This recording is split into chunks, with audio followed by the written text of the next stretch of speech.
What does it mean to get the backstory? It means asking the hard questions and getting to the heart of what matters about your mental, spiritual, financial, and physical well being. In my quest to find wholeness, wellness, and end the 40 years of obesity that ravaged my body, I found that it was my own stories that were keeping me trapped in processed food addiction. Once I started asking the right questions, those same stories led to brand new consciousness, mindfulness, and agency. Each month on Get the Backstory Live, we take on the tough questions so you can find the healing, hope, and transformation hidden in your story.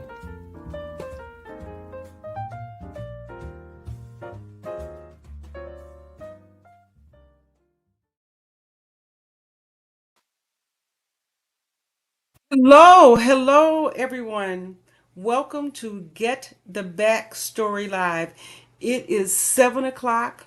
It is Wednesday, November the 15th, the third Wednesday of the month.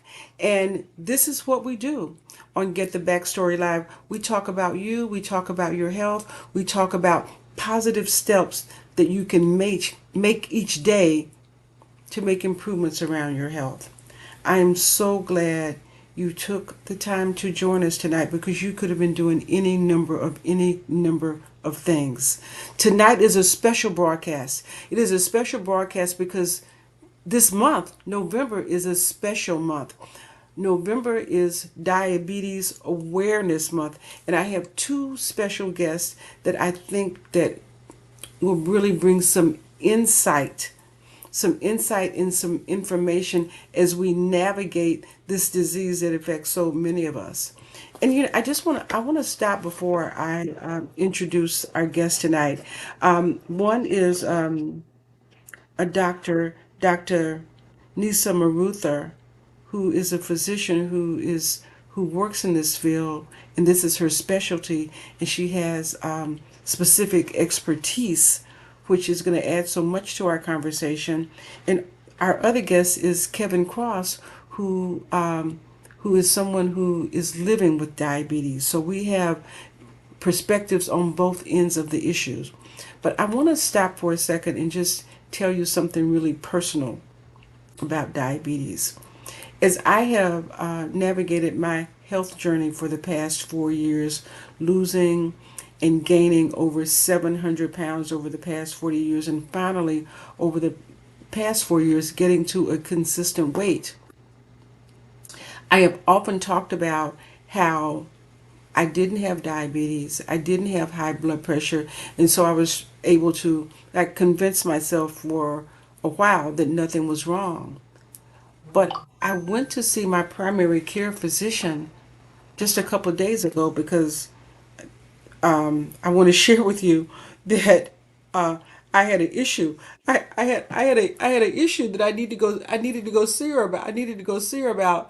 I had a swollen a swollen a swollen salivary gland that was creating some problems for me. I went to see her, and she was going through the checklist on my chart, and she's like, "Oh my goodness! So that the last time you were here, I see that you were pre-diabetic, but your numbers look fine now. Your weight is good, your blood pressure is good, all of that is good, and we've got some blood work in from you from another doctor."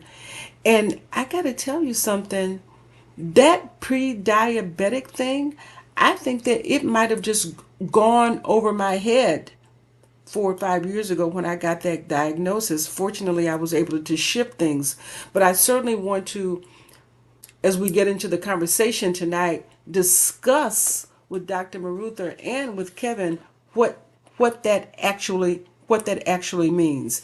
And for any of you that might have gotten that, what steps you might want to take. So, without any further ado, I want to jump right into the conversation tonight because we've got a lot of stuff that we need to unpack and we need to uncover. First, I want to bring on Dr. Nisa Maruther. I want to read a little bit about her and let you know who she is. Dr. Maruther, MD, MHS, is an associate professor of medicine epidemiology and nursing at Johns Hopkins University. She is the co medical director for Baltimore Metropolitan Diabetes Regional Partnership at Johns Hopkins, which coordinates the diabetes prevention programs and diabetes self management training in the Baltimore, Maryland metropolitan areas. She is also the director of community program implementation for the Brancati Center for the Advancement of Community Care. In this role, she leads community based diabetes prevention programs in Baltimore. Dr. Marutha completed her medical degree at Northwestern University, Feinberg School of Medicine, and her residency and fellowship training at Johns Hopkins. She is a general internist with an active primary care practice and conducts research on diabetes prevention and individualized care of diabetes. Let's welcome to the space tonight. Let's welcome to the conversation Dr. Nisa Marutha. Good evening. Thank you for having me. Oh, Dr. Marutha, thank you so much for joining in the conversation. As I am reading your bio, I'm thinking, oh my gosh, she's got some stuff going on, right? So the first question, and this isn't even part of the part of what's scripted. My question for you is I read this and see how deeply entrenched you are in how deeply entrenched your work is around diabetes. I've got to ask you what what led you down this path? What made you think that this was something that you wanted to focus on? Well, thanks for asking that. It is something that I talk to my trainees about because I think it's important to know what drives you and make sure that your career ends up being consistent with your values. And I became interested in diabetes a long time ago. So when I was a kid, my dad was one of four endocrinologists in Arkansas, where I grew up, and so people would drive hours to see him. And endocrinologists are the specialty that focuses on diabetes and other endocrine conditions, but diabetes is one of the main ones. And he had me working at his practice by the time I was 14. Long story short, I saw everything that diabetes was, at least from the standpoint of a teenager and then kind of young adult. I continued to work there in the summers and had a variety of roles, mainly like filing, clerical stuff, filing insurance, learning about rejections, learning the reasons that people were able to get the care they needed or why they didn't, and the hardships that diabetes brought. And I thought, oh, I'm going to be an endocrinologist because just like my dad, I care about this condition. And then when I got to my residency training, so my medical training, I realized I wanted to do primary care because I really enjoy the longitudinal component. I really like to get to know people over time. And but still, diabetes was very interesting to me because there's so many factors. Some of them are controllable, and a lot of them aren't. And so I really wanted to spend my time on that. And the diabetes prevention program, which I hope you ask me about tonight, was actually there was a trial that was stopped when I was a medical student. It was stopped early because the intervention was so successful. And that day, I was in the endocrinology practice when I thought I was going to be an endocrinologist, and I said, "That's what I'm going to work on." And 20 years later, I finally got to do it. So that's what I focus on. But I still like to see primary care patients. So So I thanks. Okay, so we're gonna bring Kevin on in just a second. But when you mentioned that you grew up in Arkansas and you were involved in your dad's practice, I'm from the South too. I'm from Texas, so I'm your I saw neighbor that. from the Yeah. I'm your neighbor Yeah. from the South. and and as I think about, hi Kevin, thank you for jumping on. I'm gonna get to you in just a second. But as I think about even the title and the spotlight of the show tonight, sugar ain't always sweet and why it matters. I remember growing up in in the country, in the South, in Texas, right, in the 1960s, in the 1970s, and you can look at me, you can see I'm a black woman, right, and I know how this disease impacts my community. Mhm. And I remember so many conversations where I would hear people say, "Oh, that's so and so, and she got the sugar," Hmm. or "they got the sugar," or "I went to the doctor and they told me I got the sugar," and that was, I mean, I didn't always really understand it, but I knew that having that wasn't a good thing. I mean, Yeah. it wasn't even really called by what it actually was, and what it actually meant in terms of its impact on your health, and it didn't even seem back then that there was a notion that people could do anything to change Yep. it, that it was inevitable, that it was just something that happened, that you didn't have any control over that. And there was this sense of powerlessness around Yep. it that always kind of concerned me. Can you Hmm. speak to that a little bit? Yeah, I will. Thanks for bringing those issues up because that is exactly why the day that trial was stopped early, I decided that's what I wanted to work on. So I didn't mention one thing that was important, which is why my dad became an endocrinologist. Everyone, I'm Indian or half Indian, and everybody from the subcontinent, my dad was from there, and everyone in his family had diabetes and complications. Everybody had, we can talk about the complications, and Mr. Cross certainly understands what some of those things can be, and that's why he did it. His mother had it, his father had it, his brothers, and they all had issues with it, and so that's why he was interested. Um, but in addition, I grew up in this medical establishment where, getting my training, where we thought medication was the best thing. Like I spent a lot of time in medical school learning about pharmacology and how drugs work. And then I'm sitting there one day in the clinic as a third year medical student, and they stopped this trial because the lifestyle intervention was so beneficial. It was better than the drug metformin for preventing people from developing diabetes. And that was shocking to me. And I think you're right that there's been a sense for a very long time that there's nothing you can do about it, but there is, and that's really what was inspiring to me. So thanks for asking. Yes, yes, yes, yes. Oh, Kevin, Kevin, thank you so much. I see that you have shown up. I want to make sure that before we start the conversation, that I just read a little bit about your bio and your journey, and share with the audience who you are. Okay. I so appreciate you coming on tonight and sharing your story and sharing your work and sharing your journey. I just know that it will be so inspiring to so many people.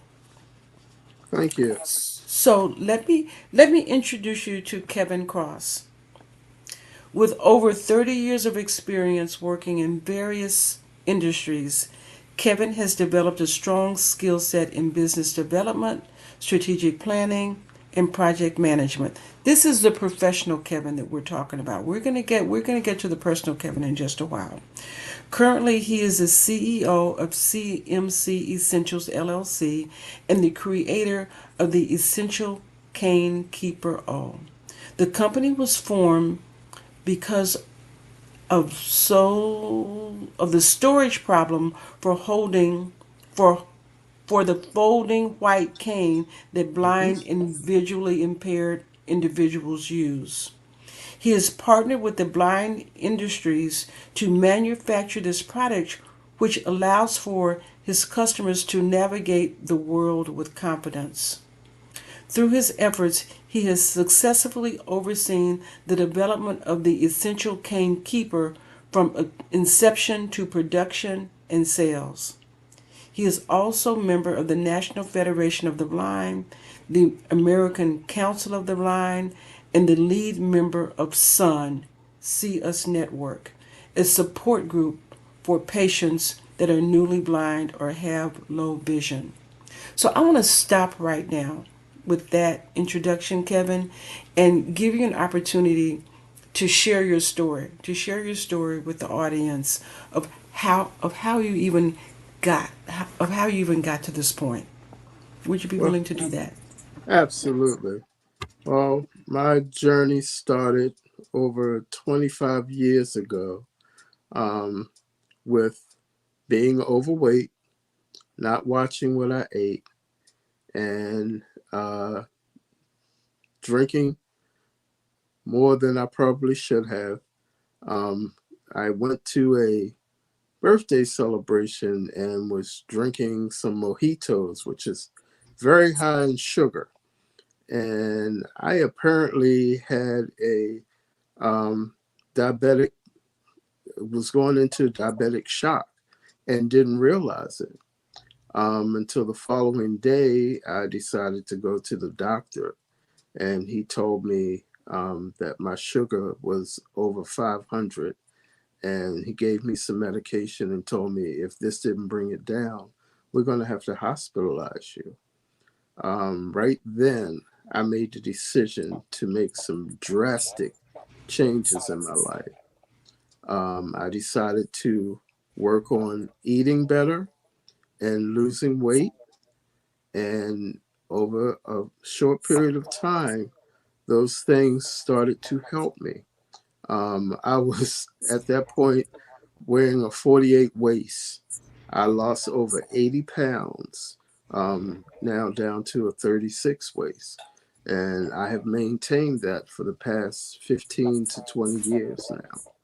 So my diabetes is controlled via my diet. I was only taking a small dose, a pill, for my diabetes back then, but it is regulated through my diet now. I still, of course, have to monitor my sugar, but things are much better. The only issue that came up is the fact that I started losing my sight. I just thought it was, due to old age, uh, just things were getting foggy and unclear. And when I went to the eye doctor, they informed me that I had what is called proliferative diabetic neuropathy. The veins in my eyes were growing, but weren't strong enough to attach. So they were bleeding out behind my eye, which was causing the blurred vision and, enabling me not to be able to see clearly. And this process started in actually 2014. I had a little episode where I actually thought I was maybe going through a stroke, but I was having some issues with my right eye. And they did some surgery on my right eye.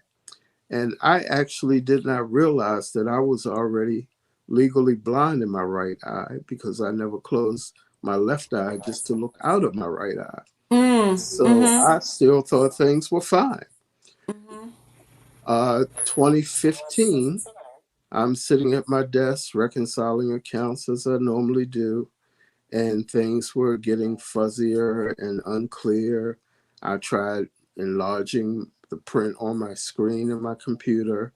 I ordered a magnifier to put on my computer, and nothing really seemed to work. So I did go back to the doctor again, and this time I was told that the problem was permanent and it was not reversible. I would be losing my sight in my left eye as well. They tried, did some laser surgery and what have you to stop the bleeding. But at that point, it was too late. Um, as I said, I got my diabetes under control over 20 years ago, but the disease had already affected my optical nerves Mm-hmm. because I lost my sight 8 years ago. Got so, Dr. Marutha, when you hear Kevin's story, what do you hear? I mean, I heard that over 500, and I'm like, oh my God. So, as you listen to it, I could see you nodding your head, and I could feel some stuff going on with you. Can you share that? Yeah, I mean, there were several things. I actually wrote a few things down because I was hoping they'd come up. I think the first thing that came to mind was how the strength that you sound like you have just from telling the story in the calm way that you have, and your recollection of it is just perfect in terms of explaining kind of the things that happened along the way. So thank you for sharing. I appreciate that. Oh, Um, well, you know, I think that one of the things that is remarkable or worth noting is you brought up the fact that you made a lot of changes. You got your glucoses under control very quickly, it sounds like, and have done that, maintained that for a very long time. And most people who do that don't end up with the kind of problems that you've had. Um, but it really reminded me to bring out at some point tonight that with once you have diabetes, blood sugar, I mean, I think you're probably thinking this is not everything. The hemoglobin A1C is not everything. I mean, your blood sugar numbers matter, and if you don't get them under control, it's a problem. But there are lots of other things that I see patients with diabetes who they, probably don't focus on, like blood pressure. I mean, high blood pressure is probably one of the other things that, and I don't know if you have that or if you want to share that, but that definitely can contribute to the complications of diabetes as well. The other thing that jumped out at me is the lack of communication that you described, maybe with the providers you saw, that you had that much vision loss in your right eye and didn't know that it was that severe. I don't know if that you were getting at that or if you feel that way. Oh, I do. But I do. I actually yeah, considered filing a suit against the first doctor yeah, because he he didn't explain to me at all what was going on or yeah. what I was facing in the future. And And it was a very frightening thing when I lost my sight 8 years I ago. I Um, can't imagine. I can't imagine. yeah. And I think that, you know, for in medicine, a lot of the time, you know, the doctors know a lot, but we don't know everything, and certainly just knowing enough is not enough. And so communicating it, it might not have changed anything at that moment. I don't know what it would have changed. I don't know what happened after that. But the fact is that I feel like it's my responsibility at a given time to tell someone what I know and what they can Hmm. do for themselves. And certainly it's easy for me to say that, in retrospect, for you. But I think it speaks to the role that knowing your condition and advocating for yourself, and not that that would have changed anything here, but you can't just go to your provider, unfortunately, and expect that you'll get all the answers and that they'll take care of everything. Because sometimes people are just focused on, this is the disease, this is the treatment, we're finished. Right. I'm not saying that's what happened in this case, but it made me realize that's why I wanted to do primary care and not necessarily focus on one thing, because I feel like you need to look at the whole person and realize, like, oh, this is a young person in front of me whose vision was perfect before this.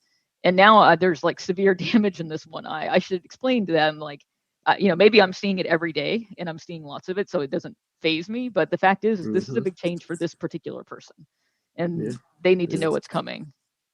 And I think that's an important Absolutely. thing to So, understand. Dr. Marutha, Kevin, as I think about this disease, as I think about diabetes, I think about diabetes awareness, I think about how it impacts us all and how it impacts so many. The one thing that is so striking to me, and I'd like for you both to address, is that in many cases, this is something that is preventable. And we hear so much that it is preventable based on lifestyle. There's a piece of me that thinks that it's not even lifestyle that makes it preventable. It's something even deeper than lifestyle. It's something as deep as our belief system. And Kevin, you talked about when you were just like hit in the face of the consequences of this disease. You made some changes pretty quickly, and you made them, pretty dramatically. And I know, Dr. Ruther, you want to talk about prevention, and this is all in that space. But something that kind of is in my head is that even from growing up, and as we talk about diabetes, we know that this is a disease that wreaks havoc on our systems, right? We know that Hmm. that is dangerous. I mean, we know it logically as a people, as a culture, as a group. And Well, I and think. in many places we kind of know, that eating certain things contributes to it. Yet we don't stop. People don't stop in spite of knowing that until something maybe catastrophic happens. So Right. Kevin, please continue, because it sounds like you got something bubbling up you got to say. Yeah, well, like I said, when I found out that my sugar was high because of my being overweight, I did work hard to make those changes in my life. One of the things that I did not do was have my eyes checked regularly. Hmm. And that could have possibly prevented some of or delayed some of the effects of what was going on with me, because some of the laser surgeries might have been able to help me a little better if it was caught earlier. But Hmm. I didn't realize that I needed to have those kind of eye exams. I was just getting an eye exam to get corrective lenses to look at a computer screen.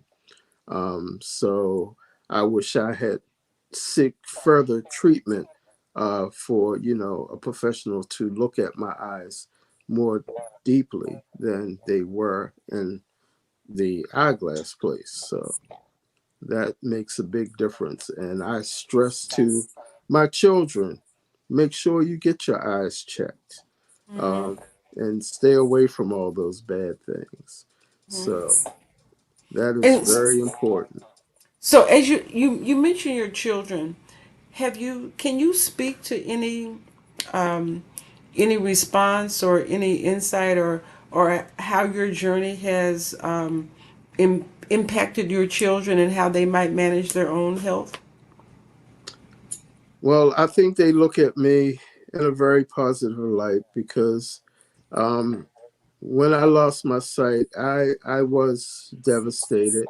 I sat around probably for about 6 months, not knowing what I was going to do, how I was going to do anything.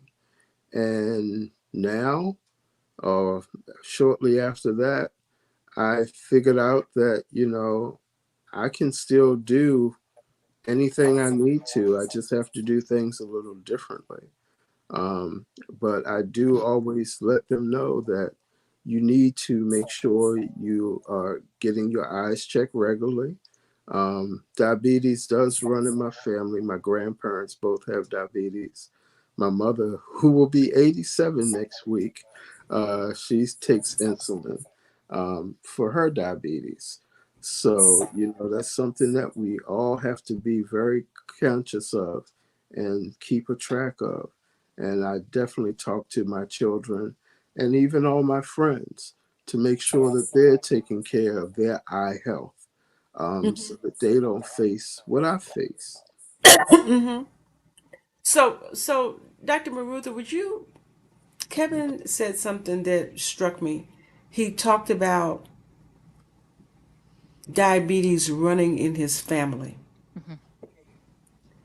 Can you speak to that? Can you talk about that? I mean, I mean, this.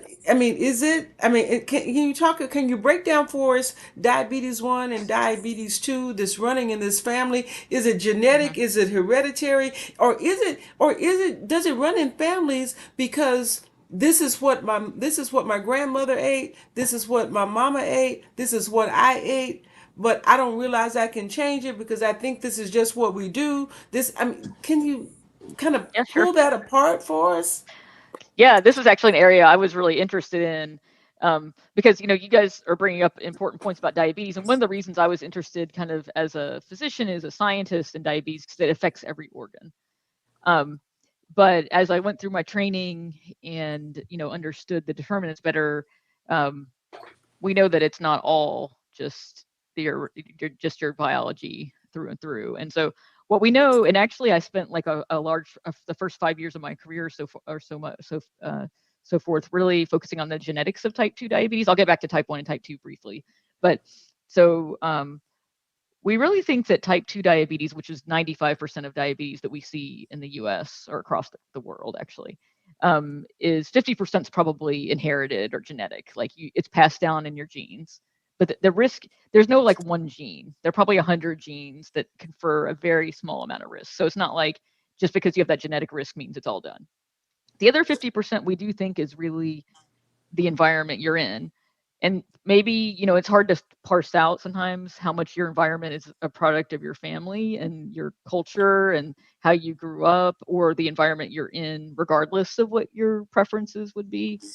But we think the other 50% is modifiable, or modifiable things. It's not the same for everyone. One point that I wanted to bring up when you were asking me what I was thinking when I was listening to Mr. Cross's story was that diabetes, one of the things that we really don't understand still is it's different for everyone. No one's one case is the same as everyone else's. So I was surprised to hear on average, that he had this issue with his vision after having fairly well controlled diabetes, because there are a lot of people who wouldn't. But the fact is diabetes is very variable. So some people have a stronger family history than others, and it's probably more genetic for them than others. But on average, 50-50. Do you want me to talk about the type 1 and type 2 Yes, briefly? please, Okay. please, please, Yeah, please. so there are several types of diabetes mellitus, which is all just like having a high blood sugar or glucose. Type 2 is 95% what we see, and that's what we mainly see in adults. And it's really where your body doesn't use insulin very well, and it also may not make it that well. Type 1 is what we typically see in children, although some adults can develop it.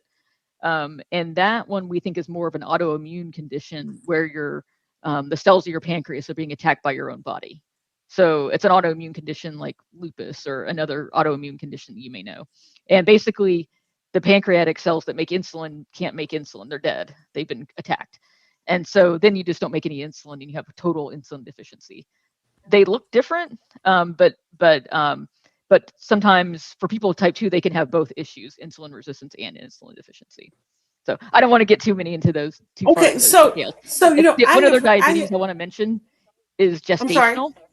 Can I Okay. mention gestational diabetes? And the reason I want to bring that up is that a lot of people, and I think this goes back to what you were saying about prediabetes and what Mr. Cross was saying about not having symptoms and not really being worried about things generally.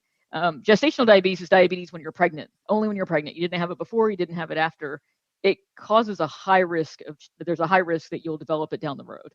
But it's another type of diabetes. So I just wanted to put that out there because people who have had it definitely need to be aware of their risk down the road. So, I have a question for you, Dr. Maruth, and this is a particular interest to me, just because of my own personal journey, and it is it is about the connection between diabetes and this toxic food environment that we live in, and it weighs so heavily on me that sugar is in everything. Well, Mm. not everything, but everything. In places where you don't even expect it to be. I mean, a couple of days ago, I bought some nuts. I bought some cashews. I looked in the ingredients, sugar, Mm, and and this whole notion that food stuff can have preservatives in it and additives that aren't even identified, and we don't even know what they are, and we don't even know that our bodies can process it. I'm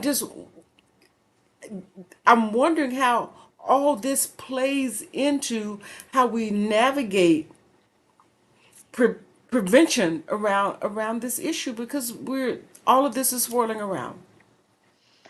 yeah, I mean that's definitely it's a tricky question because it's very, as you know, because I know that you've thought about this quite a bit. It's hard to show that any one thing like aspartame or NutraSweet causes a problem because there's it's such a small component of whatever you're having it, but there's a small component of whatever you're having, and I'm just calling that out as one thing, but it's not. Mm-hmm. I'm not trying to single it out. And the kinds of studies you have to do to prove that that one thing is causing a problem are nearly impossible to do. I won't get into the details except for to say you Right. need a lot of people and you need perfect ascertainment of that exposure. You need perfect ascertainment of the outcome. And it's hard to, and if the risk is there, it's probably low. It's not deterministic. But all of that is to say that we may never have the evidence that any of these things are the root of a problem. But the thing we do have to look at is that over the last 50 years or so, a lot of things have changed in terms of our environment. Our environment has consisted of, made it easier for us to be sedentary and made it easier for us to consume large quantities of food. And we know that people who sell us food want to sell as much as possible.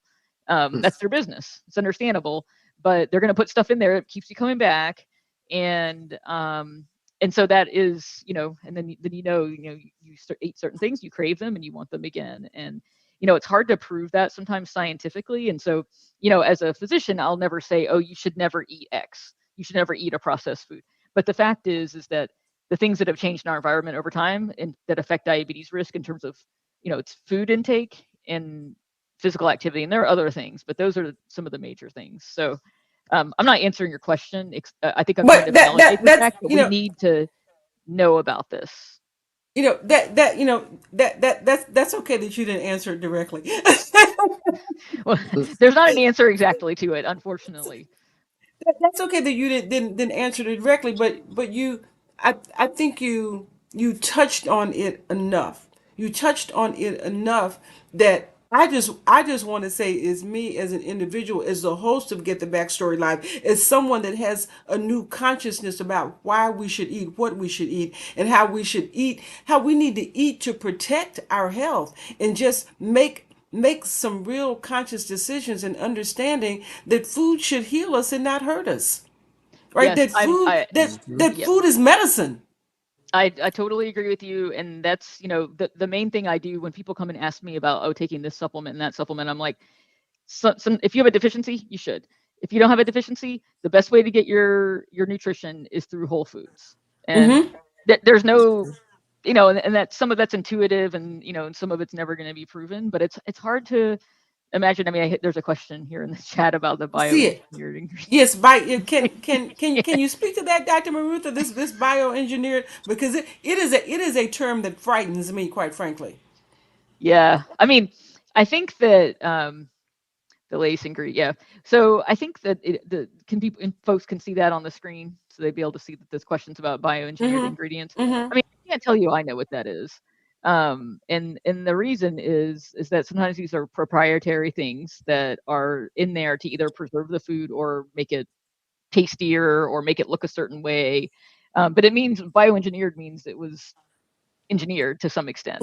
We know whether or not it was engineered, like manufactured from these things, you know, and Yeah. and so I think that I commissioned I was the editor for a section editor for a journal several years ago, and I asked someone to really start to write a review article about these things, kind of like what are the and I was thinking about pollutants in the environment too, because in other countries people are subjected to a lot of pollutants. I mean, we are too in Mm-hmm. Baltimore, but um, and it was the point I was making earlier is it's hard to prove those things, but those are the things that have changed in our environment over time. Yes. And at the same Yes. time that the diabetes risk has gone up, that the obesity epidemic has grown. And I'm not saying that all of those, if there's any one thing, but this whole change in our environment has gotten us to this point. So I mean, Dr. Marutha, you just opened up like a, I won't say a pet peeve of mine, but something that I notice, and I'm coming back to you in just a second, Kevin, but I spend probably more time than the average bear at airports and gas station convenience stores. That being the case, I spend a lot of time looking at packaged food products.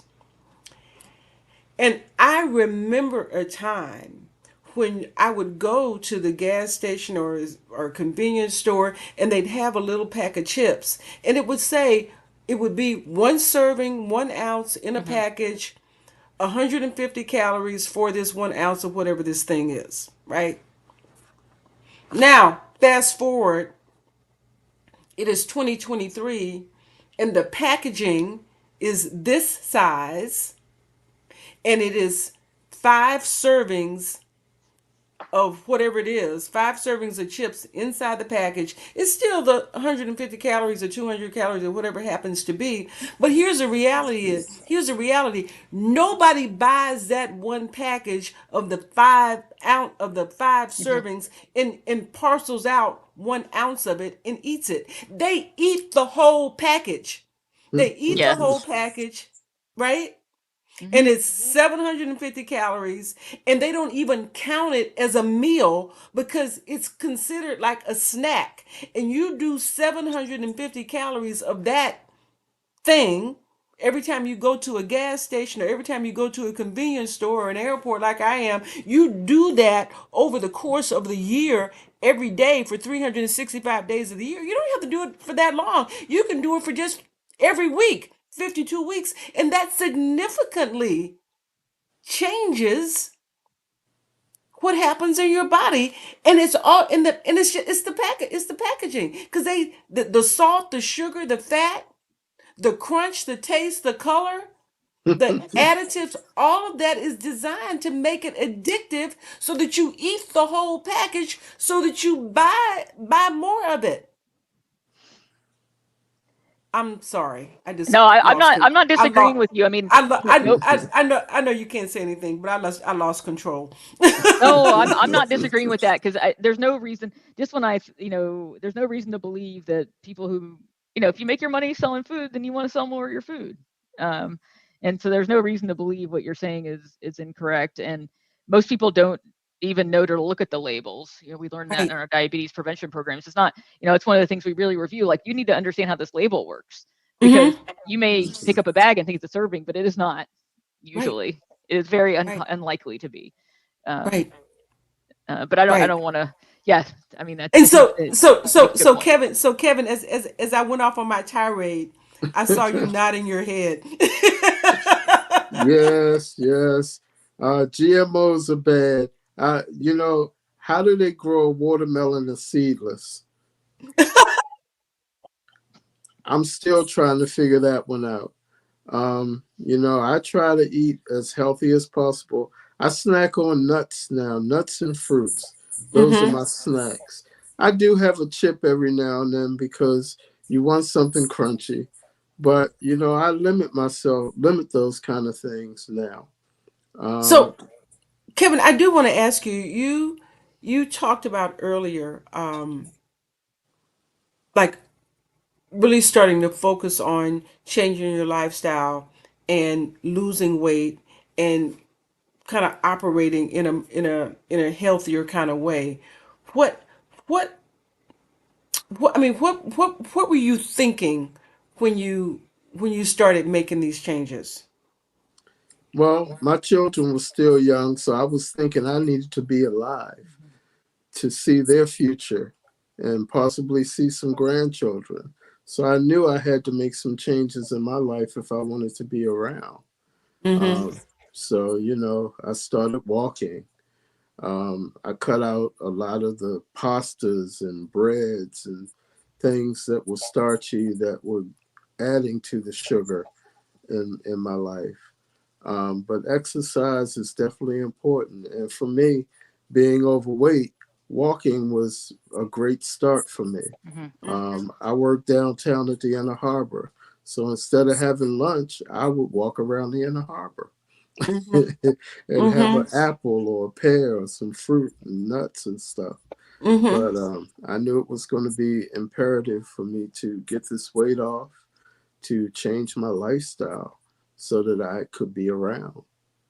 Oh, I there's so much that I love about what you just said.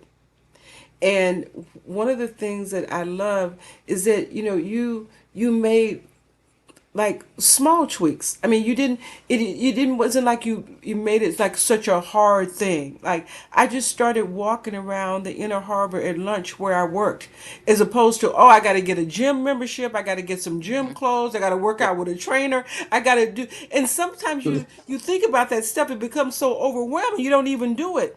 But Right. just to know that you can just do some small things and do those small things consistently and do them every day and make a significant impact in your life.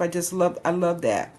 Yeah, and I picked up one of my youth habits of my youth. I bought a bike when I lost some weight. I started riding again. Mm-hmm. I used to ride all over the city, ride for 20, 30 miles some days, just getting out in the open air and cycling. really helped as well. And I would also tell you something. The other thing that I really love about your story, Kevin, is that when you were being faced with losing your sight, that you figured out a way to pivot. I know, and pivot is a word we hear. We've heard a lot during COVID, Hmm. but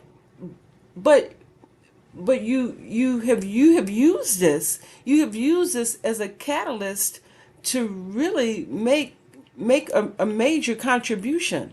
And I really want to hear more about that, because sometimes we're faced with these challenges in life and we think, oh, I can't do anything. It's over, right? I it stumps people, but it seems like this has been, like I said, a catalyst for you, and I feel like that could be so inspiring for other people to hear about that. Yeah, well, you have to realize that life is not over when you lose something like your sight. I have met a lot of blind people along this journey, a lot of successful blind people along this journey. And I knew that I too could be successful, hence me starting a business after losing my sight. Um, the business that I started, I created a product out of necessity. I swiped my cane through something very nasty on the ground and put it in my backpack, and that smell was in there for a while. I needed something to put my cane in, and I asked my cousin to help me design something to put my cane in. I liked what he did, and I said, you know what? I'm gonna see if I can market this, and that's how the business got started. Mm-hmm. And Mm-hmm. I mean, I have been pretty successful. I just attended two conferences over the past 2 weeks, state conferences for the National Federation of the Blind. And the name, my product is getting out there. People know me now.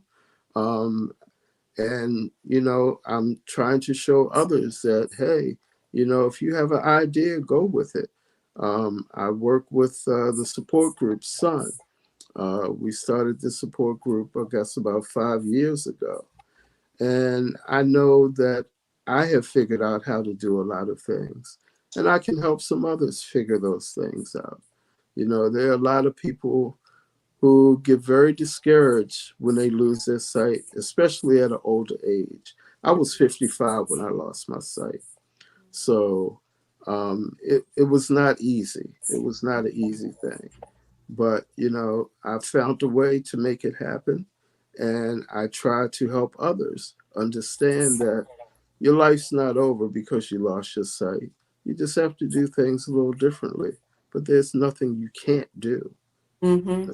You just have to find another way to do it. So were you a business owner before you lost your sight? No, no. Okay. I worked for an investment management firm, um, doing portfolio accounting. So this business thing is a new venture Mhm. for Okay. me. All right. All right. All And right. you know how Steve Harvey says sometimes you just gotta leap, and that's what I did. I leaped. I leaped right into it, and I'm still working on some other projects. Hopefully working on another project with another blind individual. Can't really talk too much about it right now, but I think if this project comes off, it's going to be a major change for a lot of folks in the blind and low vision community. So, Well, just whenever it jumps off, Kevin, whatever it happens to be, I hope that you will come back and share it with us. I I most certainly certainly hope. will.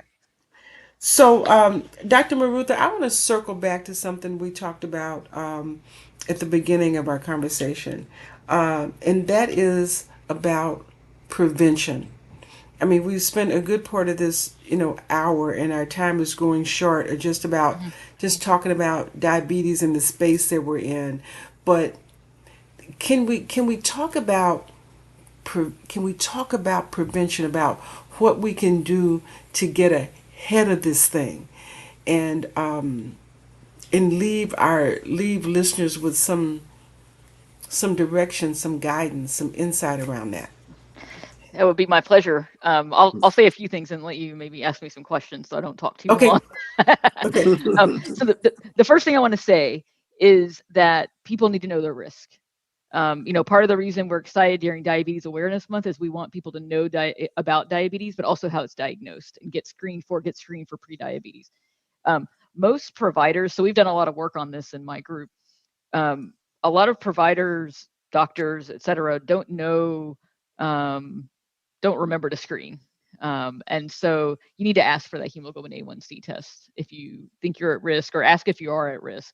And I can talk about the risk factors if we want to talk. You guys have brought up a bunch of them, but get tested. If you have prediabetes, you should be getting it tested every year. If you don't have prediabetes, say your numbers are normal, you should check it at least every 3 years. And people who've been told, so there's a study done frequently where people who have a prediabetes level A1C, so their blood test is consistent with prediabetes, only about 20% or so know they have prediabetes. There's a total lack of awareness. So the fact that you go to your provider and they order a test, they may never get to telling you like that said you had borderline diabetes or prediabetes, because maybe you're talking about other things, or they think, oh, that's not a condition yet, let's not worry about it. That's why I want to get that out of the way. People need to know their numbers. You need to know your risk, and you can just ask for it. The things you can do. So the short and simple thing I can say, and you hit the nail on the head. Small changes. You don't have to make a lot of changes. The reason I was so excited about the diabetes prevention program, and that is the gold standard. That is what people who have prediabetes, if they can, and have overweight or obesity, they should do a diabetes prevention program. I can talk more about that. But the goals of that program are weight loss of 5% or more. So 5% is actually not that much. If you think about in the grand scheme of things, you brought up, I don't know if it was you or it was Mr. Cross that brought up that you don't have to, you can start with small changes, and those changes are good enough to get you going, and they're good enough to reduce your risk of diabetes. The other goal is getting to 150 minutes per week of moderate intensity physical activity. That brings me back to something else that one of you said, which is most people know what's healthy and what's not healthy to some extent. They may not know to look at the nutrition label and understand the facts, but people have a sense like, yeah, this bag of potato chips is not as healthy as me having some nuts and fruit. The reason the diabetes prevention program is helpful, and most people know they should be exercising and be more active. Nobody thinks, oh, then it's better for me not to be. But the issue is, why don't people do it? And people don't do it because it's hard. There are lots of reasons. You've explored many of them on your journey, and both of you. But the fact is that it's not one of those things you can just decide to do one day.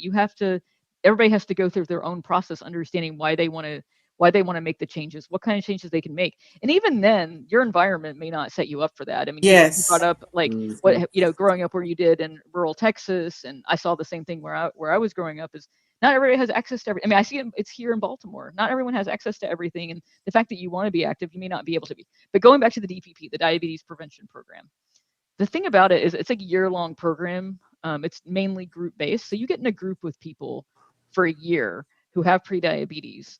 You have a coach who's trained. We have CDC certified coaches, and they facilitate these discussions. It's not like, oh, you should eat this and not that, and you should do this activity and not that. It is, here are the goals, how do we get there? And each session has a specific topic. But the idea isn't that we tell you what you should be doing. It's how do you get there, and you help each other get there.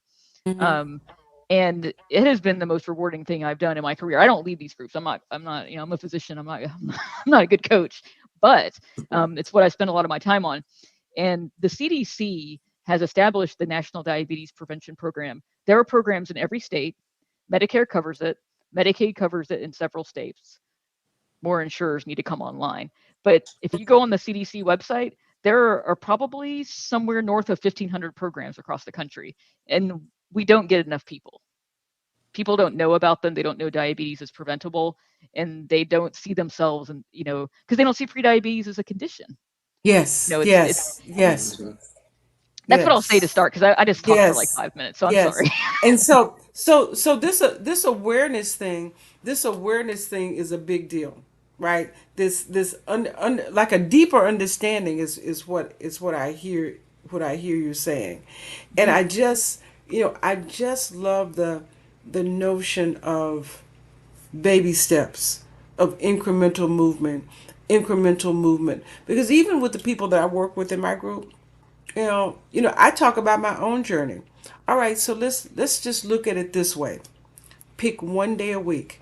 One day a week and walk for 15 minutes. For a week, one day, 15 minutes, right? The next week, 2 days, 15 minutes, right? In 2 months, you're walking almost every day for 15 minutes. Now you have grooved the time. You've grooved the Yep. time. Next, take it up to 20 minutes. Right? Next, take it up to 25 minutes. You've already set the time aside. But Hmm. it's not making it a big deal. And at the end of the year, you have completely transformed, right? How you view exercise, how your movement, your activity. And it hasn't been hard, because you start off with 15 minutes one day a week in 5-minute increments. Not a big deal. Mhm. Not a big deal.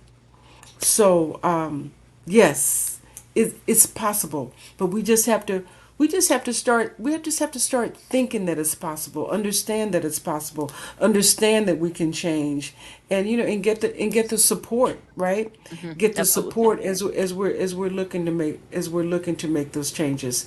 Thank you so much for that insight, Dr. Marutha. And you know what, Kevin, I saw your, I heard a grunt. I heard a nod. I heard a nod from you.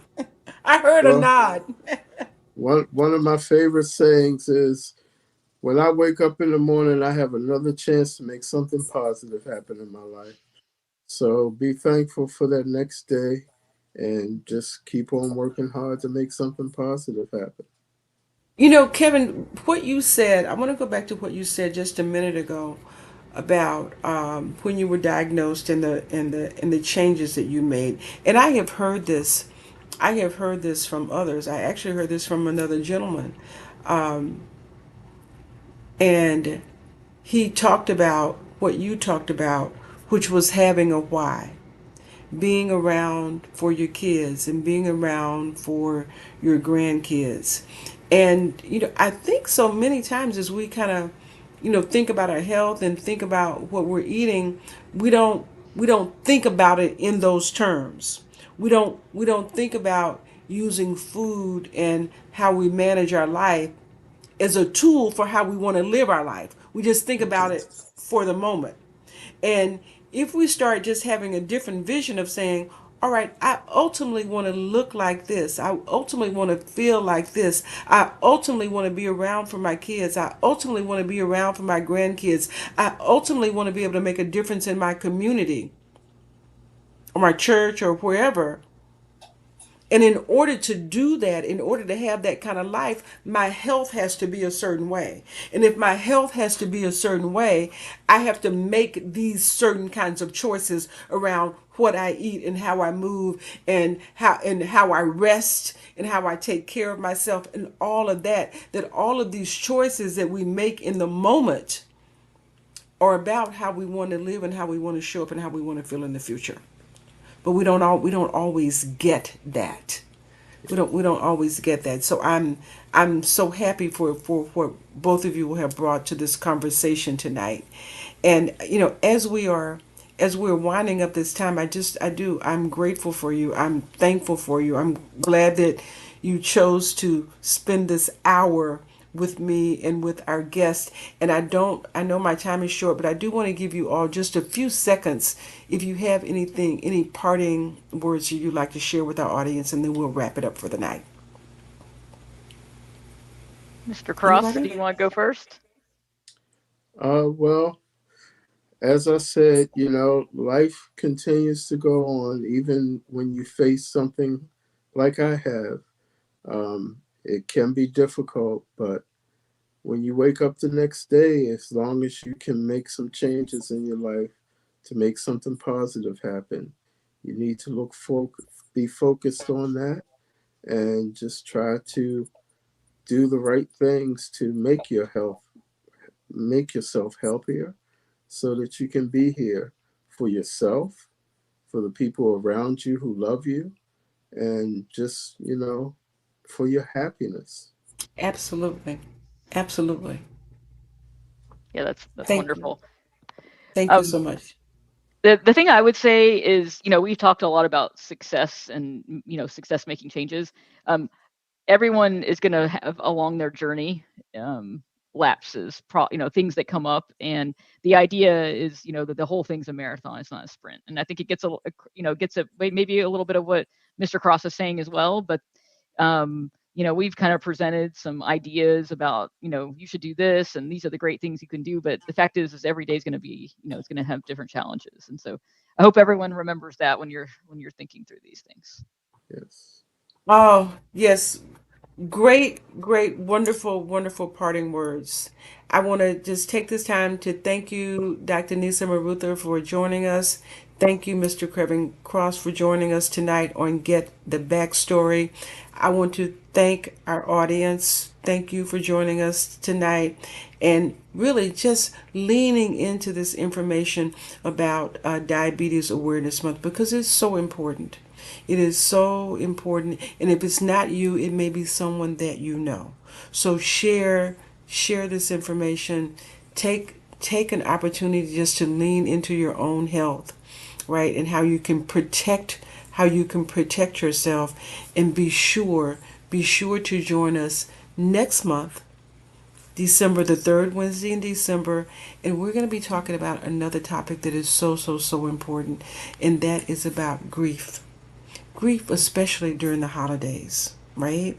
On Get the Backstory, we're here every month to support you in your journey to feel happier, to feel better, right? To lean into living, and to lean into living with good health. Thank you so much for joining us. Good night. Good night. What does it mean to get the backstory? It means asking the hard questions and getting to the heart of what matters about your mental, spiritual, financial, and physical well-being. In my quest to find wholeness, wellness, and end the 40 years of obesity that ravaged my body, I found that it was my own stories that were keeping me trapped in processed food addiction. Once I started asking the right questions, those same stories led to brand new consciousness, mindfulness, and agency. Each month on Get the Backstory Live, we take on the tough questions so you can find the healing, hope, and transformation hidden in your story.